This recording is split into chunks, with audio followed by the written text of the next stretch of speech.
என் அன்பு சகோதர சகோதரிகளே, ஆண்டவரும் உலக இரட்சகருமான இயேசு கிறிஸ்துவின் ஈடு இணையற்ற நாமத்தில் என் அன்பின் வாழ்த்துக்கள். ஆகஸ்ட் மாதம் 1ஆம் தேதி உங்களை சந்திப்பதில் நான் மகிழ்ச்சி அடைகிறேன். எனக்கு பிரியமான தேவனுடைய பிள்ளைகளே, இந்த மாதத்திலே கர்த்தர் உங்கள் ஒவ்வொருவரையும் ஆசீர்வதிப்பாராக. கிருபையும் சமாதானமும் நம் அனைவரோடும் கூட இருப்பதாக. எனக்கு மிகவும் பிரியமான தேவனுடைய பிள்ளைகளே, இந்த அருமையான நாளிலும் இந்த ஆகஸ்ட் மாசத்துல கர்த்தர் உங்கள் வாழ்க்கையை ஆசீர்வதித்து ஆண்டவர் சகல கிருபைகளினாலும் உங்களை முடிசூட்டுவாராக. ஆண்டவருடைய நன்மையினால் உங்களை முடிசூட்டுவாராக. அவருடைய இரக்கங்களினால் உங்களை முடிசூட்டுவாராக. பிரியமானவர்களே, இந்த ஆகஸ்ட் மாசத்துல உங்களுடைய ஒவ்வொரு தேவைகளிலும் தேவனுடைய கரம் அமருவதாக. தொடர்ந்து நம்முடைய ஊழியங்களுக்காக, சமூக பணிகளுக்காக ஜெபித்து கொள்ளுங்கள். இந்த மாதத்தினுடைய எல்லா ஊழியங்களுக்காகவும் நீங்க ஜெபம் பண்ணிக்கோங்க. இந்த மாதத்துல நீங்க வந்து எங்களோடு இணைந்து ஊழியம் செய்யலாம். பிரியமானவர்களே, நம்முடைய விங்ஸ் ஆஃப் விக்டரியினுடைய சமூக பணிகளுக்காக நிறைய ஜெபம் பண்ணுங்க. ஒருவேளை உங்களால் முடிந்த ஒரு 1000 ரூபாய் கொடுத்து நம்முடைய சமூக பணிகளை தாங்கலாம். உங்களுக்கு தெரிந்தவர்களை கூட நீங்க உற்சாகப்படுத்தலாம். இந்த மாதத்துல கர்த்தருடைய கிருபை நம்ம குடும்பத்தை, நம்ம ஊழியங்களை தாங்கணும். அதுக்காக நம்ம நிறைய ஜெபம் பண்ணுவோம். கர்த்தர் பெரிய காரியங்களை செய்வார். ஒரு வாழ்க்கை தேவனுக்காக பெரிய காரியங்களை நாம் சாதிப்போம். பிரியமானவர்களே, இன்றைக்கும் ஏசாயா 58ஆம் அதிகாரத்தின் 8வது வசனத்தை நான் வாசிக்கிறேன். ஏசாயா 58:8. அப்பொழுது விடியற்கால வெளுப்பை போல உன் வெளிச்சம் எழும்பி உன் சுகவாழ்வு சீக்கிரத்தில் துளிர்த்து உன் நீதி உனக்கு முன்னாலே செல்லும்.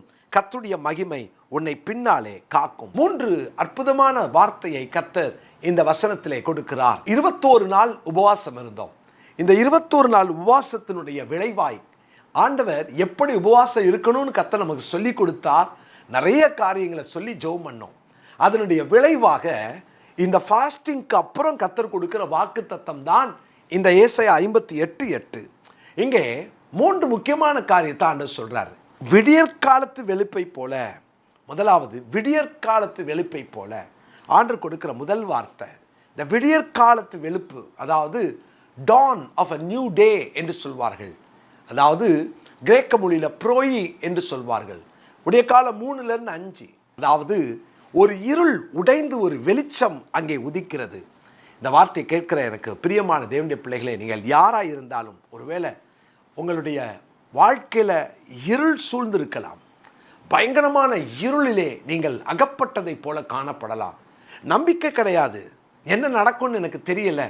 ஒருவேளை எனக்கு என் வாழ்க்கை விடியுமா, என் வாழ்க்கையில் வெளிச்சம் வருமா அப்படின்னு நம்பிக்கையே இல்லாமல் இந்த வார்த்தையை கேட்டுட்டு இருக்கிறீங்களா? இந்த ஆகஸ்ட் மாசத்துல உபவாசத்தோடு தேவ சமூகத்தில் காத்திருந்த உங்களுக்கு கர்த்தர் கொடுக்கிற வாக்குத்தத்தம் என்ன தெரியுமா? விடியற்காலத்து வெளுப்பை உங்கள் வாழ்க்கையில தேவன் தருவார். அதாவது இருள் உடையும். இருளை கர்த்தர் உடைத்து ஒரு நம்பிக்கையை ஆண்டவர் தருகிறார். யாத்ராகமத்தின் புஸ்தகத்தில் 14ஆம் அதிகாரத்தில் 27வது வசனத்தை பாருங்களேன். யாத்ராகமம் 14:27. அப்படியே மோசே தன் கையை சமுத்திரத்தின் மேல் நீட்டினான். விடியற்காலத்தில் சமுத்திரம் பலமாய் திரும்பி வந்தது. எகிப்தியர் அதற்கு எதிராக ஓடும்போது கர்த்தர் அவர்களை கடலின் நடுவிலே கவிழ்த்து போட்டார். பின்னால துரத்திக்கிட்டு வருகிறாங்க. இவங்களுக்காக கர்த்தர் செங்கடலை திறந்தது உண்மைதான். ஆனால் விடியற்காலத்திலே ஒரு அற்புதம் நடந்தது. என்ன அற்புதம்? இவங்களை துரத்திட்டு வந்த பிரச்சனை அந்த சமுத்திரத்திலே மூழ்கினது. கடந்த 7 மாதங்களாக உங்களை துரத்திட்டு வந்த பிரச்சனை, கடந்த 7 மாதங்களாக உங்கள் வாழ்க்கையில் துரத்திட்டு இருந்த ஏதோ ஒரு ப்ராப்ளம் கர்த்தர் ஒரு முடிவுக்கு கொண்டு வருகிறார். விசுவாசிக்கிறீங்களா? கர்த்தருடைய பிள்ளைகளே, நான் விசுவாசிக்கிற இந்த வார்த்தையை கேட்குற உங்கள் வாழ்க்கையில் கடந்த 7 மாதமாய் துரத்தி கொண்டு வந்ததை இருள் இந்த விடியற்காலத்திலே கர்த்தர் ஒரு மாற்றத்தை ஏற்படுத்துகிறார். ஒரு நம்பிக்கை பிறக்கிறது. உங்கள் கண்களுக்கு முன்பாக பார்வோனும் அவன் சேனையும் அந்த செங்கடலிலே மூழ்குவதை நீங்கள் காண்பீர்கள். ஆண்டவர் இந்த ஆகஸ்ட் மாசத்துல முதலாவது விடியற்காலத்து வெளுப்பை தருகிறார். இரண்டாவதாக கர்த்தர் சொல்லுகிறார், உன்னுடைய வெளிச்சம் எழும்பும் என்று சொல்லுகிறார். அதே ஏசாயா 58:8 உன் வெளிச்சம் எழும்பும். பயப்படாதீங்க. ஆண்டவர் முதலாவது ஒரு நம்பிக்கை தருகிறார், இரண்டாவது ஒரு வெளிச்சத்தை தருகிறார். இதனுடைய அர்த்தம் என்ன தெரியுமா? தேவன் நமக்கு பாதையை உண்டு பண்ணுகிறார். வெளிச்சம் எழும்புனா என்ன ஆகும்? எனக்கு அடுத்தது என்ன செய்ய போறோம், எங்க போக போறோம்ன்ற ஆண்டவருடைய கைடன்ஸ் கிடைக்கும். வெளிச்சம் தேவனுடைய நடத்துதல், வெளிச்சம் தேவனுடைய அந்த பிரசன்னம், வெளிச்சம் தேவனுடைய வழி நடத்துதல். கர்த்தர் இந்த நாளிலே ஆண்டவர் இந்த ஆகஸ்ட் மாசத்துல நான் உன்னை நடத்துவேன்னு வாக்கு பண்ணுகிறார். இந்த வார்த்தை கேட்கிற தேவனுடைய பிள்ளைகளே, ஒருவேளை கடந்த 6-7 மாதங்களாக இருந்த அந்த தேவனுடைய நடத்துதல் இல்லை, பிரசன்னம் இல்லை அப்படின்ற ஒரு இழந்து போன அனுபவத்தை கர்த்தருடைய வெளிச்சம் உதிக்கிறது. அருமையான தேவனுடைய பிள்ளைகளே, ஒருவேளை இஸ்ரவேல் ஜனங்களுடைய தலைவர்கள் எல்லாம் மோசைக்கு விரோதமாய் ஆரோனுக்கு விரோதமாய் எழும்பின பொழுது விடியற்காலத்தில் ஒரு கோல் துளிர்த்தது. அவங்க வாழ்க்கையில் ஒரு வெளிச்சத்தை கட்டளையிட்டார் இல்லையா, ஒரு வெளிச்சம் வந்தது இல்லையா. அதனால தான் ஆரோனுடைய கோல் துளிர்விட்டு பூ பூத்து வாதுமை பழங்களை தந்தது என்று அந்த என்னாகமும் 17ஆம் அதிகாரம் 8ஆம் வசனத்தில் படிக்கிறோம். எனக்கு அருமையான கர்த்தருடைய பிள்ளைகளே, பயப்படாதீங்க, நம்பிக்கையோடு இருங்க. பயப்படாதீங்க, தேவன் நடத்துதலை நீங்கள் பார்ப்பீங்க. கர்த்தர் ஆச்சரியமாக நடத்துவார். ஒரு கோல் தானே, கட்டை தானே நினைக்கிறீங்களா? வெளிச்சம் உதிக்கும். வெளிச்சம் உதிக்கும் பொழுது அங்கே ஒரு துளிரை பார்ப்பீர்கள். வெளிச்சம் உதிக்கும் போது அங்கே கர்த்தருடைய நடத்துதலை பார்ப்பீங்க. பயப்படாதீங்க. இன்னைக்கும் கடந்த நாட்களில் வந்த எல்லா விதமான நம்பிக்கையற்ற நிலைமையும் கர்த்தர் மாற்றி ஒரு வெளிச்சத்தை உதிக்க வைப்பார். அந்த வெளிச்சம் உதிக்கும் பொழுது தேவனுடைய பிள்ளைகளே, கர்த்தர் தான் உங்களை நடத்துகிறார் என்பதை நீங்கள் புரிந்து கொள்ள முடியும். தேவனுடைய நடத்தல் அனுபவிக்க ஆசைப்படுறீங்களா? இன்னைக்கு இந்த நாளில் கர்த்தருடைய பிள்ளைகளே, இருளை உடைத்து தேவன் உங்கள் கையை பிடிச்சி நடத்துவார். உன்மேல் என் கண்ணை வைத்து உனக்கு ஆலோசனை சொல்கிறேன்னு சொன்ன தேவன் தானே இன்னைக்கு நம்ம ஆராதிக்கிற தேவன். அவர் அப்படியே செய்வார். 3வது சொல்கிறார், உன் சுகவாழ்வு சீக்கிரத்தில் துளிர்க்கும். ஆமேன். சுகவாழ்வு சீக்கிரத்தில் துளிர்க்கும். பட்டு போன உங்கள் அனுபவங்களை ஆண்டவர் மாற்ற விரும்புகிறார். சுகவாழ்வை துளிர்க்க பண்ணுவார். இன்றைக்கி ஒருவேளை நம்முடைய சுகவாழ்வு வியாதியினால் போயிருக்கலாம். சில பிரச்சனைகள் நிமித்தமாய் என் மனசில் சுகம் கிடையாது, என் சரீரத்தில் சுகம் கிடையாது, என் குடும்பத்தில் சுகம் கிடையாது. எங்கே சுகம் இல்லையோ அங்கே கர்த்தர் ஒரு சுகத்தை அவர் ஏற்படுத்துவார். பிரியமானவர்களே, மார்க் 5:34 வாசிக்கிறோம், உன் வேதனை நீங்கி சுகமாயிரு என்று ஆண்டவர் சொல்லுகிறார். அப்படின்னா நம்ம வாழ்க்கையில் கடந்த 7 மாதம் எங்கெல்லாம் எதிலெல்லாம் வேதனையாக இருந்தீங்களோ கர்த்தர் அதை மாற்றி நம்முடைய வேதனையிலிருந்து ஒரு சுகத்தை கட்டளையிட்டு மாத்திரமல்ல, நமக்கு ஒரு பெரிய இளைப்பாறுதலை தருவார். சோர்ந்து போகாதீங்க.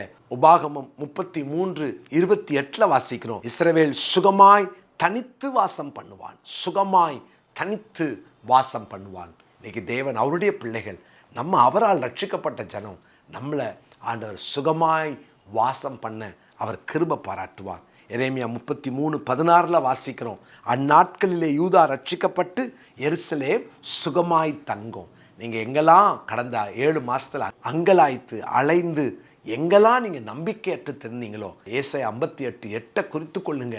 இந்த நாள் இந்த மனப்பாட வசனத்தை சொல்லி ஜெபம் பண்ணுங்க. நீங்கள் விடிய காலத்து வெளுப்பை பார்ப்பீங்க, அந்த வெளிச்சம் உதிக்கிறத பார்ப்பீங்க, சுகவாழ்வு துளிர்ப்பதையும் நீங்கள் பார்ப்பீங்க. உங்கள் சுகவாழ்வு துளிக்கும், உங்கள் வீட்டில் சுகவாழ்வு துளிர்க்கும். கர்த்தருடைய நாமத்தினால, கர்த்தருடைய ஊழியக்காரனாய் இந்த நாளில் நான் அன்போடு வாழ்த்துறேன், உங்களுக்காக ஜெபிக்கிறேன். இந்த வார்த்தையின்படியே கர்த்தர் உங்களை நடத்துவாராக. ஜெபிக்கலாமா? பரலோக தகப்பனே, இன்னைக்கு யார் யாரெல்லாம் என் வாழ்க்கையில் நம்பிக்கை போயிருச்சு, இதுக்கு மேலே ஏதாவது நடக்குமான்னு நம்பிக்கையே இல்லை அப்படின்னு நம்பிக்கை இழந்த சூழ்நிலையில் இந்த வார்த்தையை கேட்டுட்டு இருந்தாங்கன்னா, இன்றைக்கி நீங்கள் உங்கள் பிள்ளைகளோடு பேசுவதற்காக நன்றி, நீர் தலையிடுவதற்காக நன்றி. விடியற்காலத்து வெளுப்பை இந்த வார்த்தையை கேட்குறவங்க பிள்ளைங்க பார்க்கட்டும், வெளிச்சம் உதிக்கிறத உங்கள் பிள்ளைங்க பார்க்கட்டும், நீங்கள் நடத்துகிறீங்க அப்படின்ற அந்த பாதையை உங்கள் பிள்ளைங்க பார்க்கட்டும். இதுவரைக்கும் தெரியாத பாதை, இதுவரைக்கும் அடைக்கப்பட்ட பாதை வெளிச்சம் உதிக்கும் பொழுது ஆண்டவரே அந்த பாதையை பார்க்கட்டும், அந்த பாதையை கண்டுபிடிக்கட்டும். உன் சுகவாழ்வு துளிர்க்கும்னு சொன்னீங்களே ஆண்டவரே, காஞ்சி போன உங்கள் பிள்ளைங்களுடைய அந்த சுகவாழ்வு திரும்ப துளிர்க்கட்டும். காஞ்சு போச்சு, இதுக்கு மேலே துளிர்க்க வாய்ப்பில்லைன்னு சொல்லுகிற எங்கள் குடும்ப வாழ்க்கை துளிர்க்கட்டும் என்று நான் இயேசுவின் நாமத்தில் நான் ஜெபிக்கிறேன். ஆண்டவரே, உங்கள் பிள்ளைகளை வாழ்ந்திருக்க பண்ணுங்க. இந்த ஆகஸ்ட் மாதத்தில் கர்த்தர் கொடுத்த இந்த 3 வார்த்தைகளின் படி உங்கள் பிள்ளைகளை நான் ஆசீர்வதிக்கிறேன். உங்கள் பிள்ளைகளுடைய காரியங்களிலே ஜெயத்தையும் நன்மைகளையும் காணட்டும். எல்லா விதமான நம்பிக்கையற்ற சூழ்நிலைகளும் மறைந்து போகட்டும். இந்த மாதத்தில் உங்கள் பிள்ளைகளை நடத்துங்க, தேவைகளை சந்தியுங்க. என்னென்னலாம் ஜெபத்தோடு காத்திருக்கிறாங்க இருக்கிறாங்களோ அதுக்கெல்லாம் உங்கள் பிள்ளைங்க பதிலை பார்க்கட்டும், நன்மையை பார்க்கட்டும், ஜெயத்தை பார்க்கட்டும், அதிசயங்களை பார்க்கட்டும். உங்கள் பிள்ளைங்களுடைய வாழ்க்கையில் இருக்கிற எல்லா தோல்விகளும் இயேசுவின் நாமத்தில் மறைந்து போகட்டும் என்று நான் வேண்டிக் கொள்ளுகிறேன். அப்பா, உடைய நாமம் உடைய பிள்ளைகள் மூலம் மகிமைப்படுவதாக. ஆண்டவரே, இந்த மாசத்துல உங்க பிள்ளைகளுடைய போக்கையும் வரத்தை ஆசீர்வதிங்க. வீண் செலவுகள் இந்த வீட்டுக்குள்ள வரக்கூடாது. மருத்துவ செலவுகளுக்கு இந்த குடும்பத்தை விலக்கி காத்துக்கொள்ளுங்க. என்னென்ன தேவைகளோடு காத்திருக்காங்களோ உங்க பிள்ளைகளுடைய தேவைகள் சந்திக்கப்படட்டும். நன்மையும் கிருபையும் இந்த குடும்பத்தை தொடரட்டும். அப்பா, ஆண்டவருடைய கரத்துல ஒவ்வொருவரையும் ஒப்பு கொடுத்து ஜெபிக்கிறேன். தொடர்ந்து உங்க நாமம் இந்த நாளிலே மகிமைப்படட்டும். ஆசீர்வதியும், பெரிய காரியங்களை செய்யும். இயேசுவின் நாமத்தில் ஜெபிக்கிறோம் நல்ல பிதாவே. ஆமென். Amen.